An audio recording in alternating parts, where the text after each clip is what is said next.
Bees, it is often pointed out, are responsible for about 30% of the world's food supply. But it turns out that the pesticides we are using to keep bad bugs off of our food plants are also hurting the bees. Well, bees are insects, and pesticides are designed to take out pest insects, but they're pretty indiscriminate. The culprits are a unique brand of pesticides called neonicotinoids.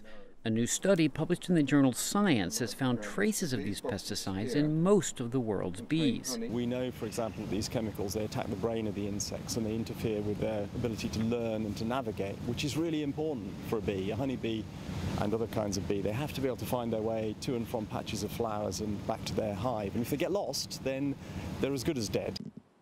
It's an unfortunate side effect of new genetically modified seeds that come pre-coated with pesticides. So the idea is the farmer buys the seed pre-coated with insecticide, he sows it in the ground, and the chemical is water soluble. It dissolves into the soil and the water in the soil, and then it's supposed to be sucked up by the plant, and it goes to all parts of the plant, including, unfortunately, the nectar and the pollen.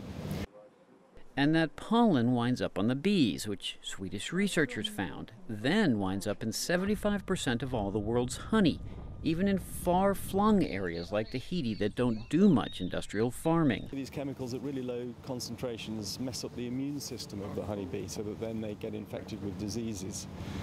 So the long and the short of it is that we should be worried about this, that it seems that a large proportion of the world's honeybees, and probably other bees too, are being continually exposed to toxins at a level that will be doing them harm.